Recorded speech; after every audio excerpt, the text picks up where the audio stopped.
Chapter 11. A Stairway to Heaven.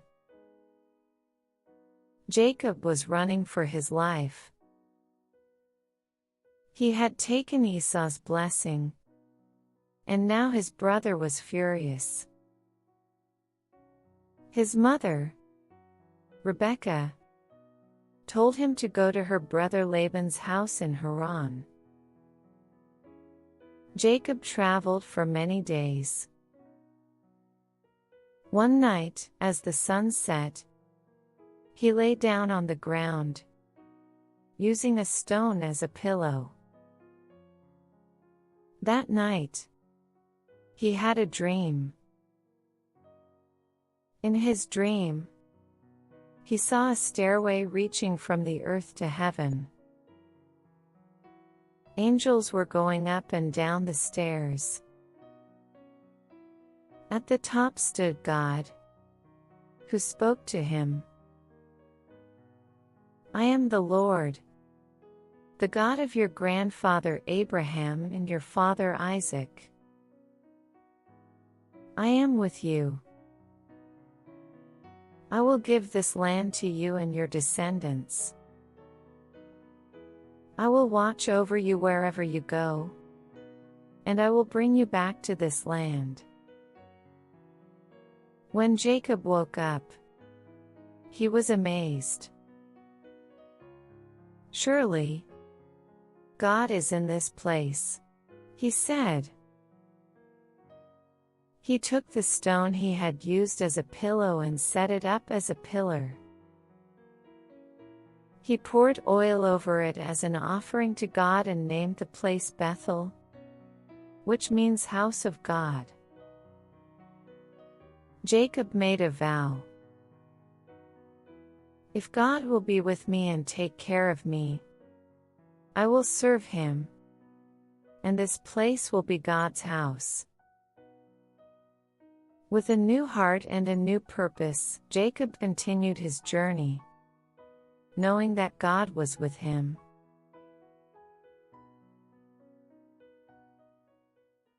Chapter 12. The trickster is tricked.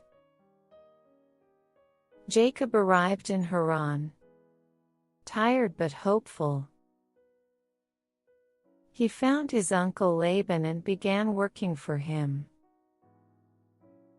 One day, Jacob saw a beautiful young woman named Rachel. She was Laban's daughter, and Jacob loved her. "Let me marry Rachel," Jacob said to Laban. "I will work for you for 7 years in exchange for her hand." Laban agreed, and Jacob worked hard for 7 years. But because he loved Rachel, the time passed quickly. Finally, the wedding day arrived. But Laban tricked Jacob.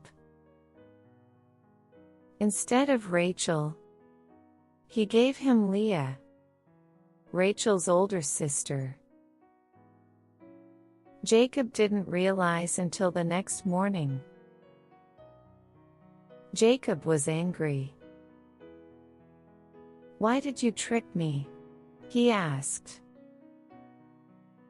Laban replied, "In our country, the older daughter must marry first. But if you work another 7 years, you can marry Rachel too." Jacob agreed.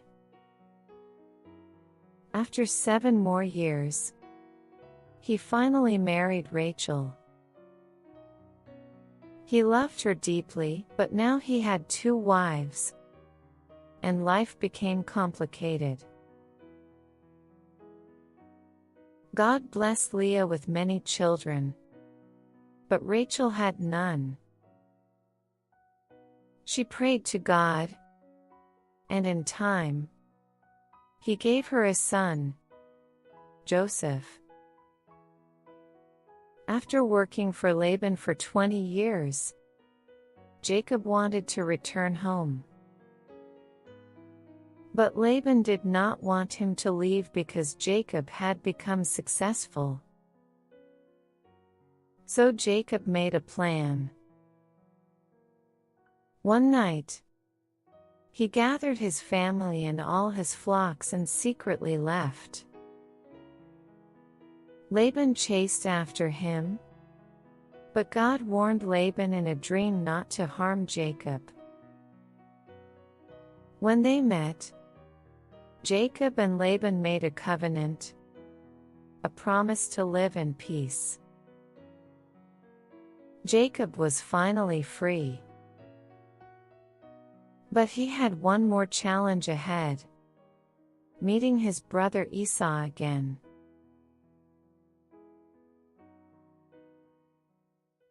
Chapter 13. A Brother's Forgiveness.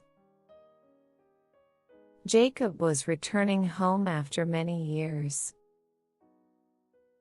But there was one problem: his brother Esau. The last time they had seen each other, Esau was furious. He had wanted to kill Jacob for taking his blessing. Jacob was afraid. What if Esau was still angry? What if he wanted revenge? Jacob prayed to God, "Lord, please protect me. I am afraid of Esau." As he traveled, Jacob sent messengers ahead with gifts: goats, sheep, camels, and donkeys.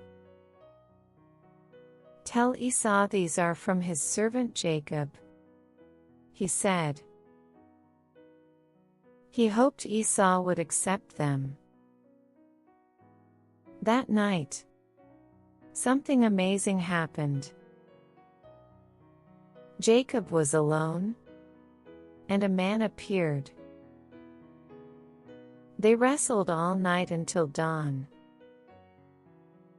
The man touched Jacob's hip, and he was injured. Then the man said, "Let me go, for the sun is rising." But Jacob held on and said, "I will not let you go unless you bless me." The man looked at him and said, "Your name will no longer be Jacob, but Israel, because you have struggled with God and men, and you have won." Jacob realized that he had wrestled with God himself. He called the place Peniel, meaning face of God. The next day, Jacob saw Esau coming with 400 men. He bowed down to the ground, showing respect. To his surprise, Esau ran to him and hugged him. "My brother, I have missed you," Esau said. He was not angry anymore. Instead, he had forgiven Jacob. Jacob was overjoyed. "Seeing your face is like seeing the face of God," he said. The two brothers made peace. Jacob knew that God had been with him all along.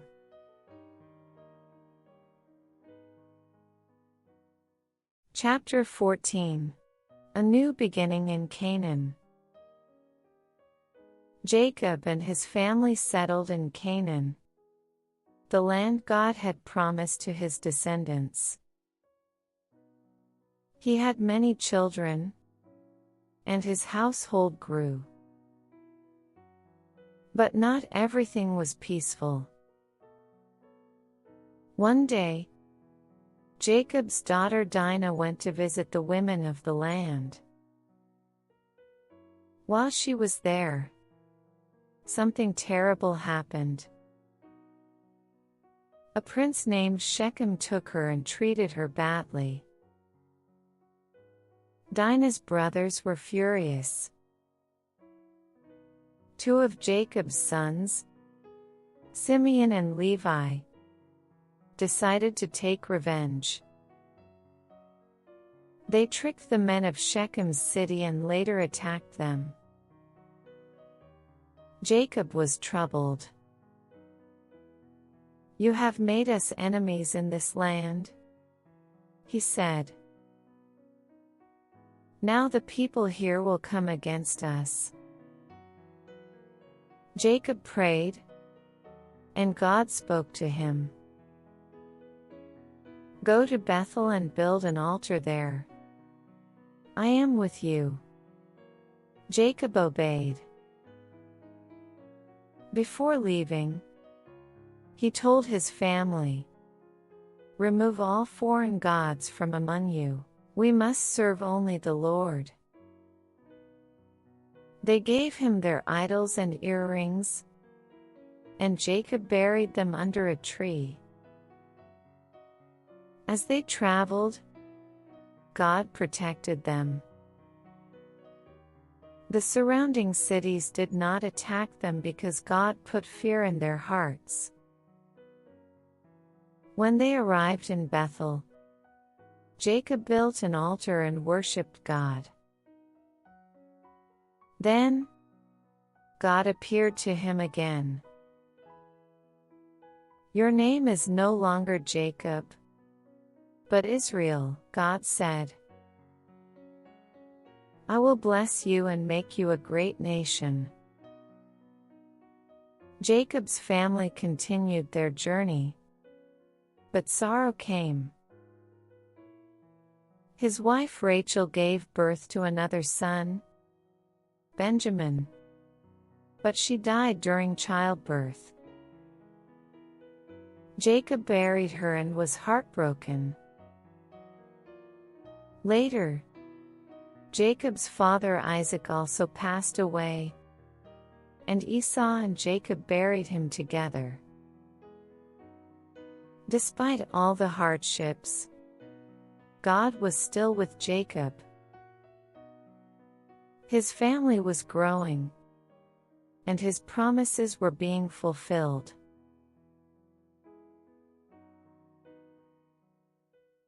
Chapter 15. A dream that changed everything. Jacob had many sons, but he loved Joseph the most. He gave Joseph a special robe of many colors, which made his brothers jealous. Joseph also had dreams. One night, he told his brothers, "In my dream, we were binding sheaves of grain in the field. My sheaf stood tall, and yours bowed down to mine." His brothers were angry. "Do you think you will rule over us?" they said. Joseph had another dream. "I saw the sun, moon, and 11 stars bowing down to me." Even his father, Jacob, was surprised. "Will your mother and I also bow before you?" His brothers hated him even more. One day, Joseph's brothers were tending sheep far from home. Jacob sent Joseph to check on them. When they saw him coming, they said, "Here comes the dreamer. Let's kill him and see what happens to his dreams." But his brother Reuben stopped them. "Let's not kill him," he said. Instead, they threw Joseph into a pit. Later, a group of traders passed by. The brothers sold Joseph to them for 20 pieces of silver. The traders took Joseph to Egypt. To hide what they had done, the brothers took Joseph's robe, dipped it in goat's blood, and showed it to their father. Jacob cried, "A wild animal must have killed my son."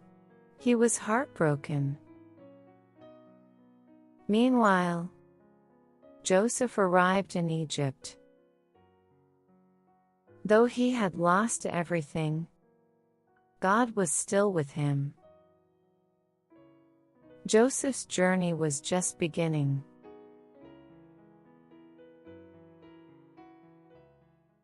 Chapter 16. From Slave to Leader. Joseph arrived in Egypt as a slave. He was sold to a man named Potiphar, an officer of Pharaoh. Even though Joseph had lost everything, God was with him. Joseph worked hard, and Potiphar saw that he was trustworthy. He put Joseph in charge of his entire household. Everything Joseph touched was successful because God blessed him. But trouble came. Potiphar's wife lied about Joseph, and he was thrown into prison. Even in prison, God was still with him. The prison guards saw Joseph's honesty and put him in charge of the other prisoners. One day, two of Pharaoh's servants, the cupbearer and the baker, had dreams. They were troubled because they didn't know what the dreams meant. Joseph said, "God can interpret dreams. Tell me what you saw." The cupbearer said, "In my dream, I saw a vine with 3 branches. The grapes grew, and I squeezed them into Pharaoh's cup." Joseph explained, "In 3 days, Pharaoh will restore you to your position." The baker then said, "In my dream, I had 3 baskets of bread on my head, but birds came and ate them." Joseph's face became serious. "In 3 days, Pharaoh will take your life." 3 days later, everything happened just as Joseph said. The cupbearer returned to Pharaoh's service, but the baker was executed. Before the cupbearer left, Joseph said, "Remember me when you are free. Speak to Pharaoh about me." But the cupbearer forgot about Joseph. 2 more years passed, and Joseph remained in prison. Even though he was forgotten by men, God had not forgotten him. His story was not over.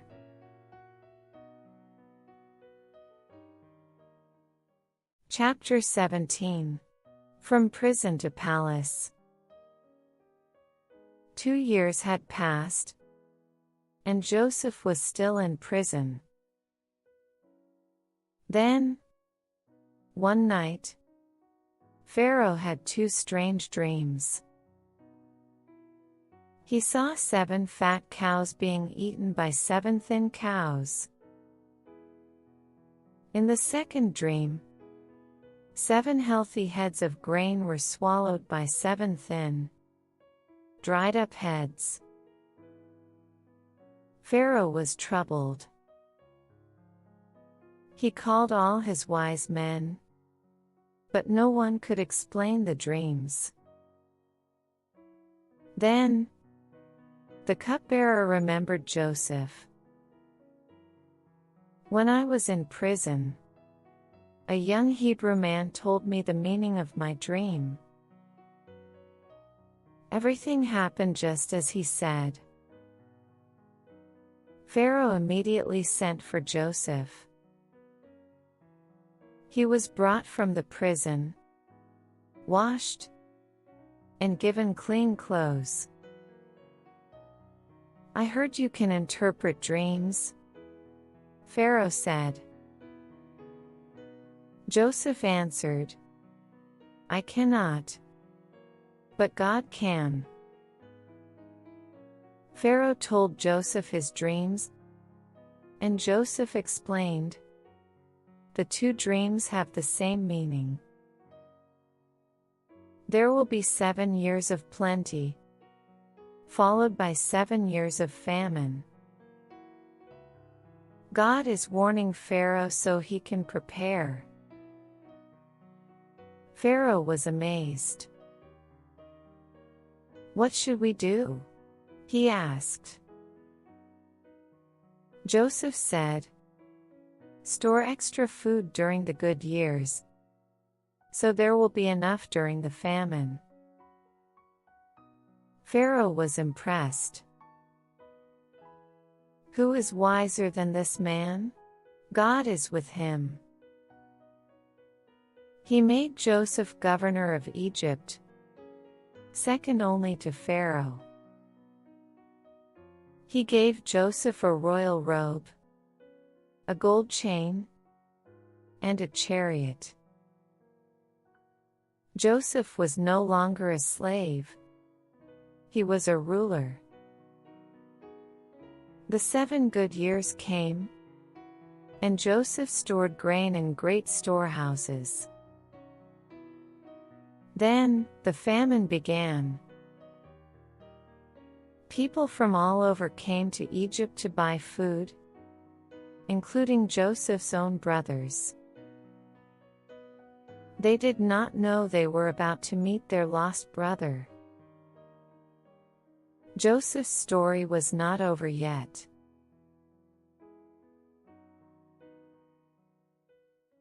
Chapter 18.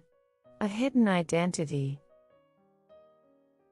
The famine spread across the land, reaching even Canaan, where Joseph's father, Jacob, and his family lived.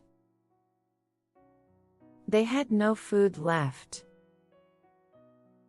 So, Jacob told his sons, go to Egypt and buy grain so we may survive.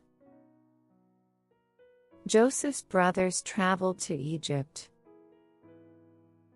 When they arrived, they were taken to the governor, who controlled all the food. They bowed down before him, not knowing he was their lost brother. Joseph recognized them immediately, but they did not recognize him. Joseph remembered his dreams from long ago. His brothers were bound before him. But instead of revealing himself, he decided to test them. Where do you come from? Joseph asked. From Canaan, they answered. We are 10 brothers. The youngest, Benjamin, is at home, and one brother is no longer with us. Joseph spoke harshly. You are spies. No, my lord, they pleaded. We are honest men. Joseph tested them by keeping Simeon in prison and sending the others back to Canaan with grain. But he told them, do not return unless you bring your youngest brother. When they returned home, Jacob was afraid. I have already lost Joseph, and now you want to take Benjamin. If something happens to him, I will die of sorrow. But the famine grew worse. Finally, Jacob allowed Benjamin to go with his brothers back to Egypt. This time, when Joseph saw Benjamin, he had to hold back his tears. He prepared a feast for them and gave Benjamin 5 times more food than the others. Still, he was not ready to reveal himself. Instead, he placed his silver cup in Benjamin's sack and accused them of stealing. His brothers were terrified. They begged Joseph, "Please do not take Benjamin. Our father will not survive without him." Joseph saw their changed hearts. He could no longer hide the truth. The time had come to reveal his identity.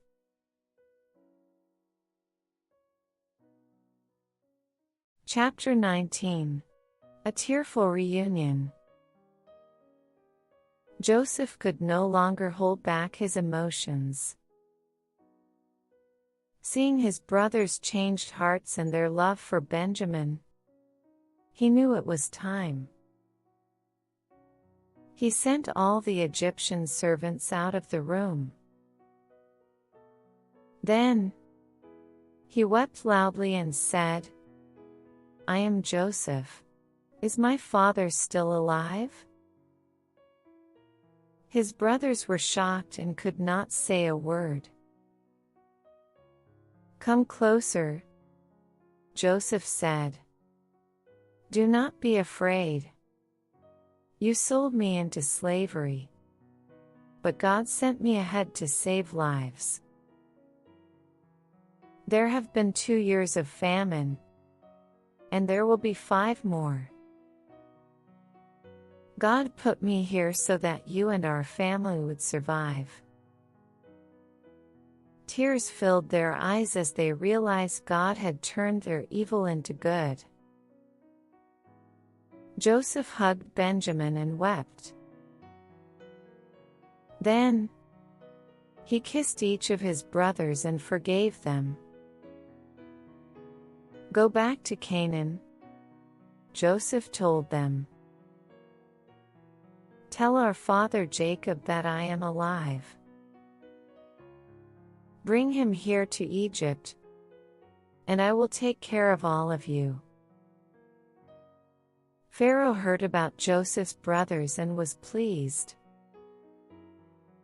He sent wagons to bring Jacob and all their families to Egypt. When Jacob heard that Joseph was alive, he could not believe it. But when he saw the wagons, his heart was filled with joy. "My son Joseph is alive. I must go and see him before I die," Jacob said. With great excitement, Jacob and his entire family left Canaan and traveled to Egypt. The family was finally reunited. God had been faithful all along.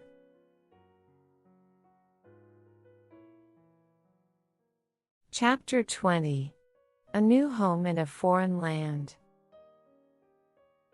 Jacob and his family set out on a long journey to Egypt.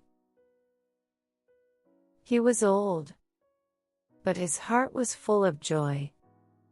His son Joseph was alive. On the way, Jacob stopped at Beersheba to offer sacrifices to God. That night, God spoke to him in a vision. Jacob, do not be afraid to go to Egypt. I will go with you, and I will bring you back again. Jacob's heart was at peace. He knew God would be with him. When they arrived in Egypt, Joseph rode out in his chariot to meet his father. The moment he saw Jacob, he ran to him and wept for a long time. Jacob held his son and said, "Now I can die in peace, for I have seen your face and know that you are alive." Joseph brought his family before Pharaoh. The king welcomed them and gave them the land of Goshen, a fertile place where they could live and raise their animals. Jacob and his sons settled in Egypt. They prospered, and their families grew in number. Before Jacob died, he gathered his sons and blessed each one. He reminded them of God's promises and told them that one day, their descendants would return to Canaan. After blessing them, Jacob took his last breath and died peacefully. Joseph and his brothers carried their father back to Canaan and buried him in the family tomb, as he had wished. Though Jacob's journey had ended, God's promise was still alive.